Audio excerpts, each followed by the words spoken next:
Ikuti langkah Koni Bakri, ribuan kader Nasdem Wakatobi mundur berjamaah. Tolak pencapresan Anies, nasib Nasdem dan Anies makin di ujung tanduk. Saya memang pembela Partai Nasdem ya. Mendukung Partai Nasdem. Mendukung Partai Nasdem. Pemilu yang lalu sampai dengan pemilihan gubernur saya pendukung. Tetapi kalau dengan Partai Nasdem memilih Anies, Anies no. Anies no. Anies no. Bapak dukung siapa kalau bukan Anies? Ganjar yes. Oh, Pak Ganjar Pranowo. Iya betul. Ganjar Pranowo baru Bapak dukung. Oke gitu. Wah. Soalnya Anies itu apa? Ya kita bisa lihat ya recordnya. Ya pekerjaan-pekerjaannya dia ada beberapa ranting yang mengundurkan diri, itu dalam satu organisasi adalah hal yang biasa kalau ada yang mengundurkan diri. Jadi kami juga sudah mempersiapkan, kebetulan tim kami sudah turun dan 1-2 hari yang mengundurkan diri itu akan tergantikan. Karena kami besok juga akan dikumpul, DPRT, DPC semua akan dikumpul. Jadi sudah ada pengurusan yang lain. Wah, saya bukan diberhentikan, bukan digeser oleh Kak Pirsa, saya yang mengundurkan diri. Kakak Pirsa, beliau bersedia dan siap untuk mengisi kekosongan daripada ketua DPD dan itu saya merestui. Alasannya Pak? Alasannya Pak? Saya ingin konsentrasi menjadi sebagai petugas masyarakat Muratara sebagai wakil bupati. Karena soalnya begini. Kader itu melaksanakan putusan partai dengan sungguh-sungguh walaupun bertentangan dengan keputusan dirinya sendiri. Itu kan loyalitas itu ya begitu di partai ya begitu. Kalau tidak ingin mengamankan keputusan partai ya keluar itu sikap. Hai, dengar suara JJ kembali di channel Redaksi Jurnal. Ribuan pengurus Partai Nasdem Kabupaten Wakatobi, Sulawesi Tenggara mengundurkan diri.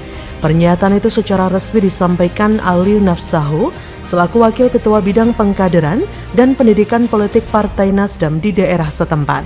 Ali Nafsahu menyebutkan pengurus Dewan Pimpinan Daerah DPD Partai Nasdem Kabupaten Wakatobi sebanyak 27 orang, pengurus Dewan Pimpinan Cabang DPC 49 orang, keanggotaan di setiap kecamatan yang menyatakan sikap secara kolektif 7 kecamatan, terkecuali Kecamatan Togo Winongko.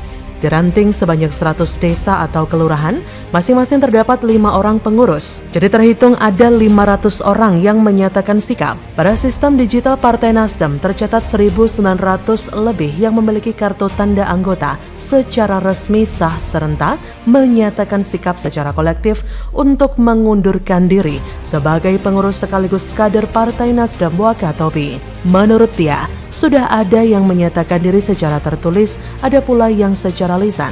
Semua itu mereka tampung sebagai bukti legitimasi bahwa bukan lagi bagian dari Partai Nasdem. Ia menjelaskan jika mereka telah bersungguh-sungguh membesarkan Partai Nasdem, dianggap tidak berbuat apa-apa. Mirisnya lagi, pergantian ketua DPD tanpa sepengetahuan pengurus DPD, DPC ataupun pengurus DPR. Mundurnya para kader Nasdem ini terjadi 2 bulan setelah pengamat militer Koni Rahakundini Bakri menyatakan mundur dari anggota Dewan Pakar Partai Nasdem. Bukan hanya itu, sejumlah bakal calon legislatif atau bacalek Partai Nasdem Bali juga memutuskan mundur. Pertama, Iwayan Kari Subali yang mengundurkan diri sebagai bacalek DPRD Provinsi Bali pada Rabu 17 Mei 2023. Kabar pengunduran diri Kari Subali itu cukup mengejutkan. Pasalnya, ia merupakan petahana DPRD Bali yang sudah menjabat 2 periode. Bahkan DPD Nasdem Kota Denpasar juga tengah diterpa kabar perihal hengkangnya sejumlah kader. Padahal, belum lewat seminggu DPD Nasdem Kota Denpasar melakukan pendaftaran bacalek ke Komisi Pemilihan Umum Kota Denpasar.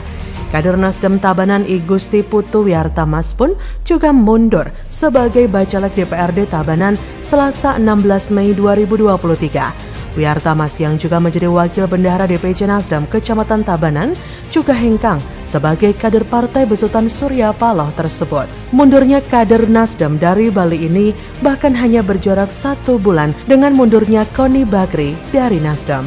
Dari sini kita bisa menilai bahwa kualitas Partai Nasdem anjlok total setelah menyatakan diri mengusung calon presiden yaitu Anies. Sebelumnya, salah satu tokoh pendiri Nasdem, Sulvan Lindan pun juga telah angkat kaki. Sulvan Lindan mengaku keluar dari Nasdem karena sudah saling tak nyaman dengan mantan partainya tersebut. Hal itu berawal dari pernyataan soal Anies Baswedan antitesis Presiden Jokowi. Nasdem secara perlahan akan ditinggalkan oleh para pendukung fanatiknya. Perlahan tapi pasti, Nasional Demokrat akan merosot di pemilu 2024. Keputusan Nasdem memilih Anies bukan saja beresiko di akar rumput, melainkan beresiko pula di kalangan elit, terutama mereka yang sudah lama menyumbangkan tenaga dan pikiran bagi Nasdem. Padahal pemilu masih lama digelar, sekitar setahun lagi. Artinya tidak menutup kemungkinan kedepannya akan ada lagi kader Nasdem yang bakal mundur. Dan kalau kader banyak yang mengundurkan diri, biasanya diikuti oleh pemilih yang juga pindah ke lain hati atau memilih partai lain seperti para pendukung Ahok yang sudah bisa dipastikan tidak akan memilih Nasdem karena ulah capres yang didukungnya itu Anies yang memainkan isu SARA sehingga mantan Bupati Belitung Timur tersebut bisa kalah. Bagaimana menurut Anda? Gila, niat mau tipu Jokowi? Gubsul Edi Rahmayadi punya niatan sembunyikan jalan rusak di Sumut? Kadis PUPR dipecat di hari Presiden berkunjung?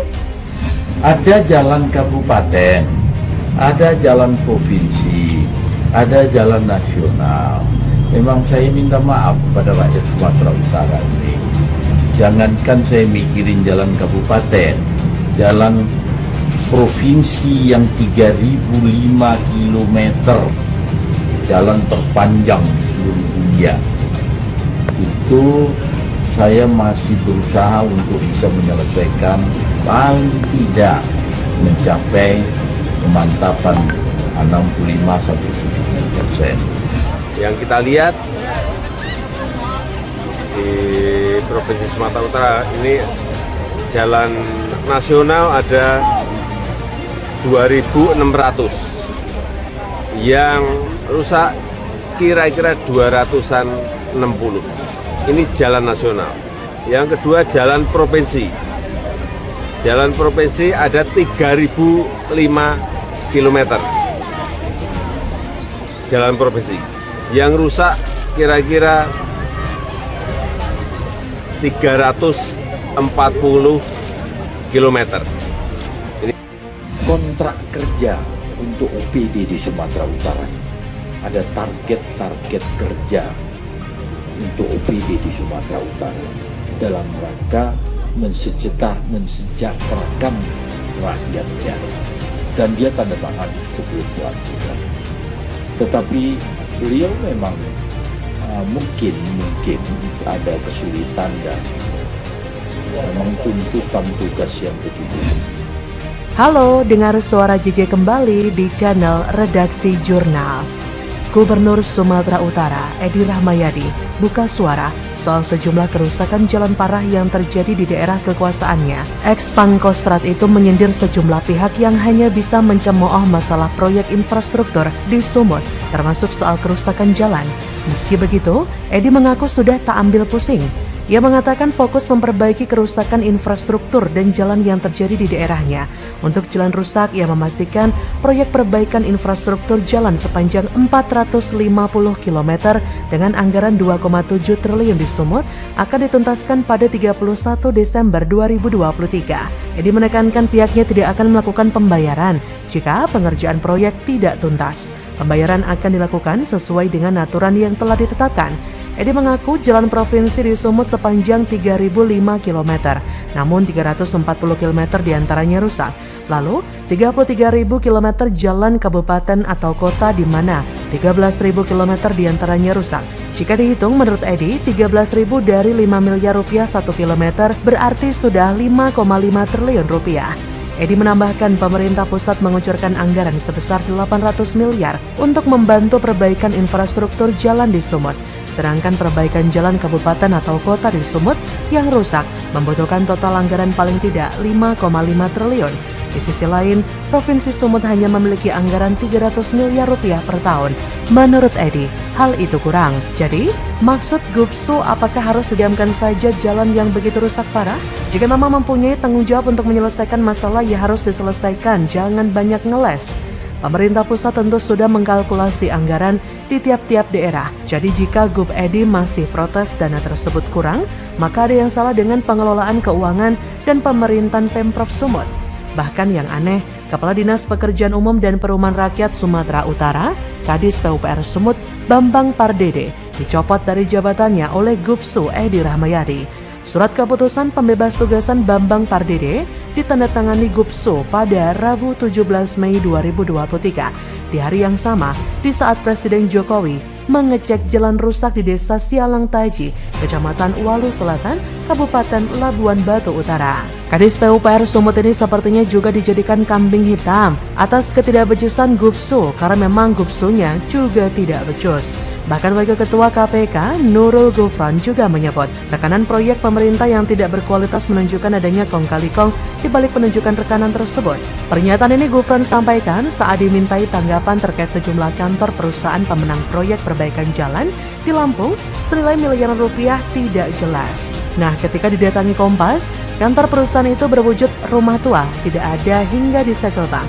Patut dicurigai ada kong kali kong di dalamnya. Ngerinya, hal yang terjadi di Lampung ini bisa saja terjadi di Provinsi Sumut. Jadi rakyat harus benar-benar mengawasinya. Setelah viral pun kok ya masih ada terendus kong kali kong pemenang tender fiktif. Edan banget korupsinya terstruktur, sistematis dan masif banget ini. Begitu miris sebenarnya bila melihat masih banyak ruas jalan yang rusak parah, tapi gubernurnya malah mengkambing hitamkan bawahannya. Kita tentu saja sangat tersiksa dengan kondisi itu. Pergerakan perekonomian terganggu akibat jalan rusak. Selain itu, kendaraan pun akan cepat rusak akibat jalan rusak dan banyak hal lain. Kok nggak berkaca dengan peristiwa jalan rusak di Karo yang bahkan sempat melaporkan sendiri ke kantor presiden karena saking judeknya bertahun-tahun tidak diperbaiki jalannya. Jadi bagaimana menurut Anda? Silakan tulis komen Anda di kolom komentar.